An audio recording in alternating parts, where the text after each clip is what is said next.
नमस्कार। Battle of Bengal में आप सभी का स्वागत है। आपके साथ मैं हूं खुशबू। बंगाल में स्मृति ईरानी की मौजूदगी में 65 टीएमसी नेता बीजेपी में शामिल हो गए हैं और दूसरी तरफ आम बजट में बंगाल के लिए बहुत सारी घोषणाएं हुई है और इन घोषणाओं से ममता बनर्जी के चुनावी अभियान को झटका लगा है। इसी पर बातचीत के लिए हमारे साथ स्टूडियो में मौजूद है कैपिटल टीवी के editor in chief doctor Manish Kumar. Doctor साहब, बहुत बहुत स्वागत है आपका। धन्यवाद। डॉक्टर साहब, राजीव बनर्जी के साथ और भी बहुत से जो नेता है टीएमसी के, वो बीजेपी में शामिल हो गए हैं और स्मृति ईरानी ने एक तरीके से देखा जाए तो ममता बनर्जी को चौंकाने का काम किया है। मैं तो कोलकाता में ही था और जिस तरीके से वहाँ पे पूरी फिजा, राजनीतिक फिजा जिसको कहते हैं, वो बदली हुई है कि तमाम वैसे वैसे अधिकारी जो टीएमसी के फेवरेट अधिकारी हैं, कई लोगों से हमारी बातचीत हुई, सारे लोगों ने सरेंडर कर दिया है। उनको लग रहा है कि अब तो कोई माने मिरेकल भी नहीं बचा सकता है। इस तरीके से जनता उनके खिलाफ खड़ी हो गई है। ममता बनर्जी के पूरे विश्वास को ही ममता बनर्जी ने दरअसल तोड़ दिया है। और इसलिए जो लगातार लोग जो जा रहे हैं, राजीव बनर्जी वो suppose to be very close to Mamata Banerjee और काफ़ी अच्छा मैंने उनका ये रहा है, लेकिन फिर भी आप देखिए उसी तरीके से डालमिया की जो बेटी हैं वो भी आ गई और टेलीविज़न चैनलों पे वहाँ पे जिस तरीके से दिखाया जा रहा था कि कई सारे लोग जो दिल्ली आकर के भारतीय जनता पार्टी में शामिल हुए, तो वहाँ की बंगला टीवी चैनल्स के ऊपर यही चल रहा था कि चार्टर्ड प्लेन्स लेकर के चला गया और ये हुआ वो हुआ। एयरपोर्ट के ऊपर जो है वो सारे लोगों की बाइट्स चल रही थी।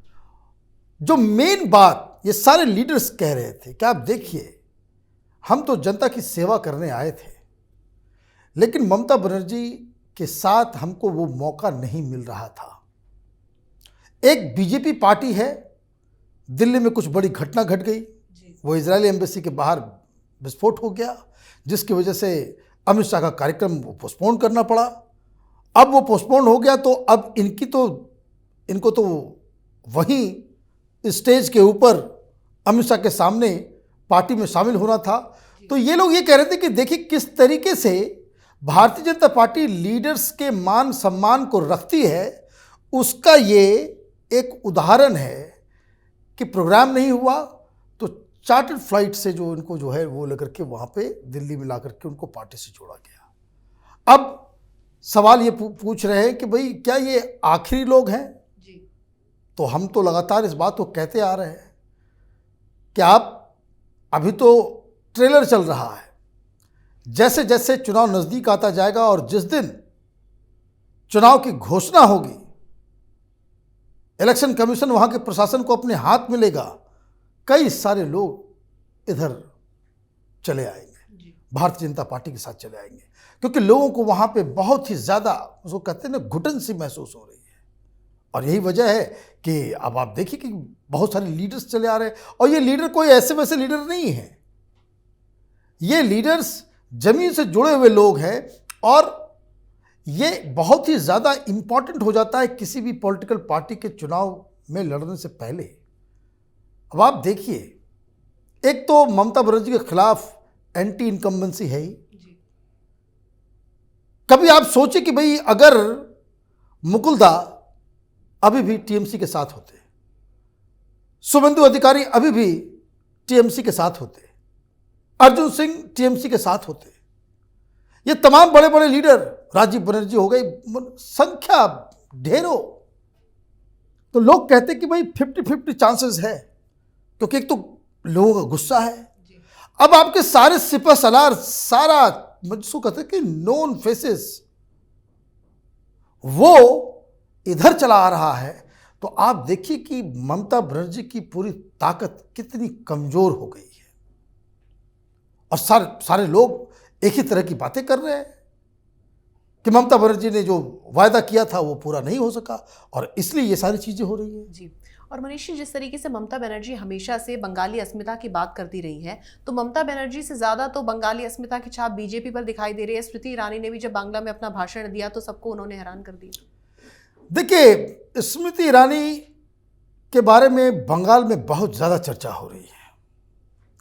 एक तो वो जिस तरीके से उन्होंने अमेठी में राहुल गांधी को हराया, वो तो भारतीय जनता पार्टी को इतनी सारी सीटें मिल गई तो ये जीत जो है उनका कम आंका गया। अदरवाइज किसी भी नेशनल पार्टी हुई कांग्रेस पार्टी के सबसे बड़े लीडर को उसके ही घर में पूरी तरीके से पराजित कर देना ये कितनी बड़ी बात है। लेकिन बंगाल में जो उनकी फ्लुएंसी है बांग्ला लैंग्वेज की, इसके बारे में आपने पहले भी बताया था कि हमने आप कहा कि वो इस तरह वो ऐसा लगेगा ही नहीं कि वो बंगाल की नहीं है। और मैं तो आश्चर्यचकित था कि देखिए, लोग छोटी छोटी चीज़ें होती है लेकिन लोग मार्क करते हैं। वो एक कैबिनेट मिनिस्टर है, वो इकोनॉमी क्लास में नॉर्मल जो प्लेन जिसमें सारे पैसेंजर्स जाते हैं उनके साथ बीच बैठ के आती और जाती है।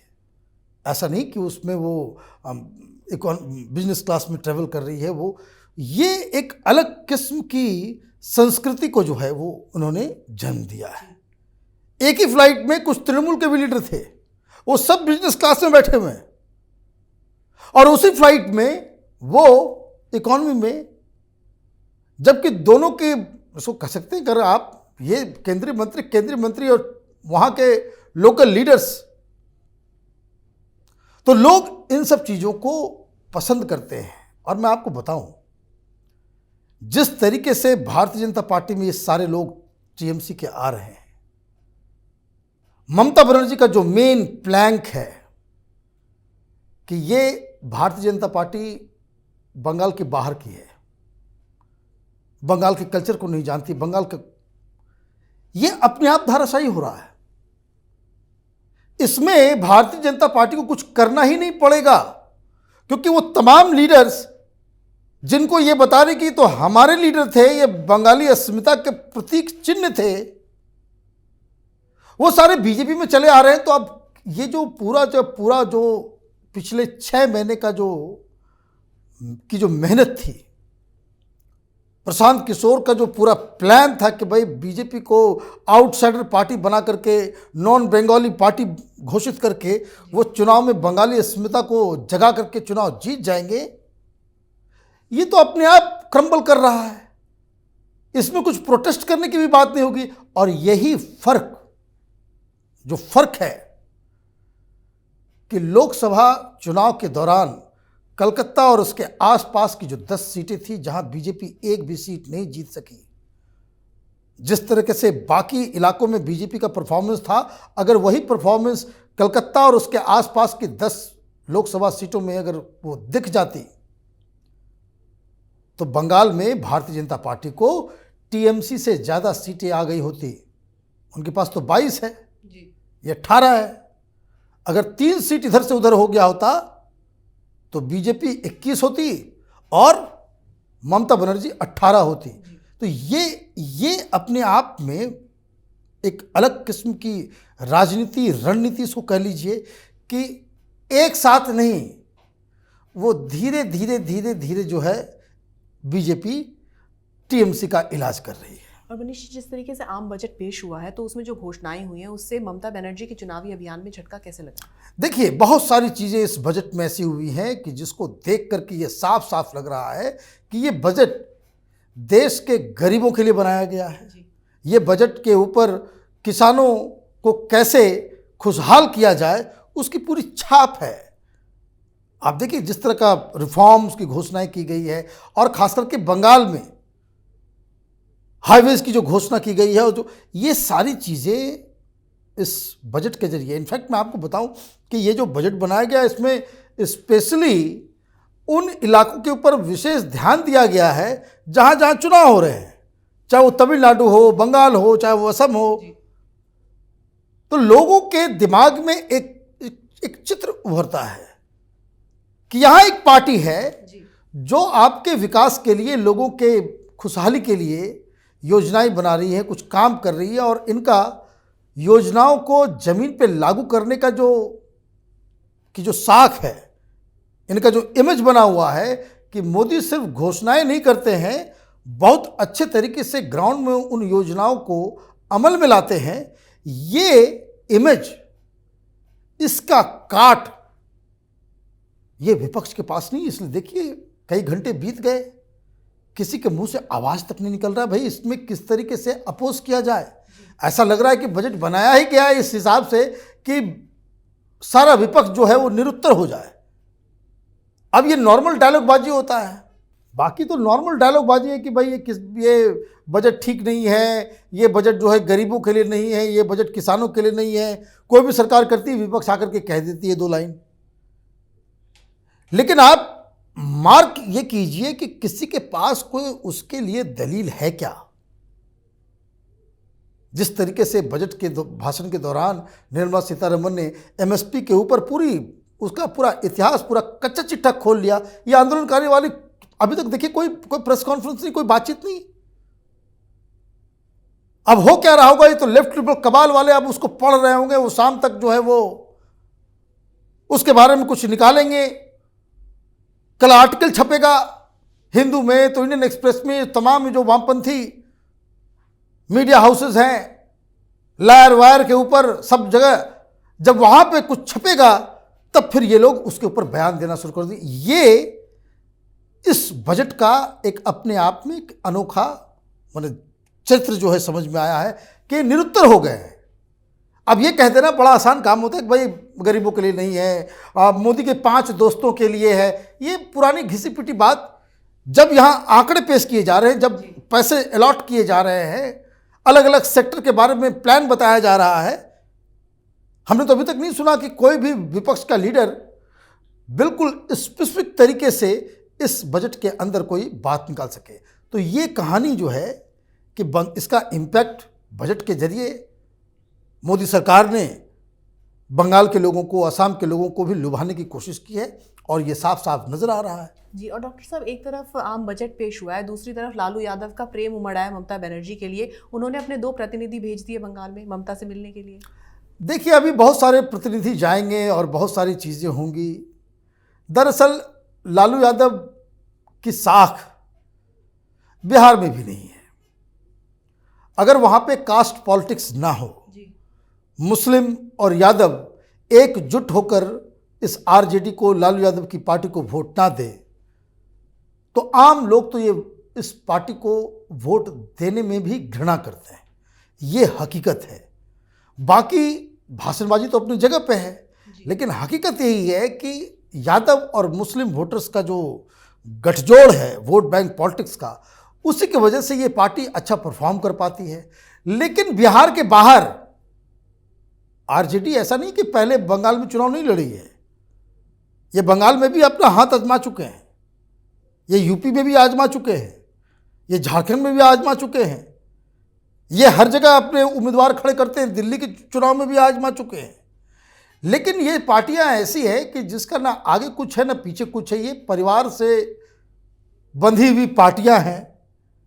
अब ये वहां पे पहुंच के वो ये बता रहे हैं कि भाई एक अपोजिशन की एक यूनिटी हो। अब इस तरह की यूनिटी की बात तो शरद पवार भी कर चुके हैं। तो शरद पवार क्यों नहीं अभी तक कैंपेन में गए, वहाँ वो क्यों नहीं वहाँ पे लड़ते हैं। आप देखिए, बंगाल क्रॉस करके मेघालय में भी और बंगाल से सटे किशनगंज के आसपास बिहार का जो वो इलाका है, उस जगह पे एनसीपी पहले चुनाव लड़ चुकी है। लेकिन अभी बंगाल क्यों नहीं जा रहे हैं, कैंपेन कीजिए। अगर आप इन लोगों को लगता है कि ये लोग नेशनल स्टेचर के लीडर हैं, कीजिए वहाँ पे रैली। तो दरअसल हो ये रहा है कि ये बात पॉलिटिकल सर्कल में ये बात आम हो चुकी है कि बंगाल में ममता बनर्जी की सरकार जाने वाली है जी। और एन केन प्रकारेण किसी तरीके से सारा मीडिया, सारा जो वामपंथी गैंग, ये सारे लोग कि भाई अगर बीजेपी वहां जीत जाती है जहां 30% के आसपास मुस्लिम पॉपुलेशन है, तो ये तो बीजेपी फिर किसी भी राज्य में चुनाव जीत जाएगी। ये तो फिर बीजेपी को रोकना बड़ा मुश्किल हो जाएगा जी।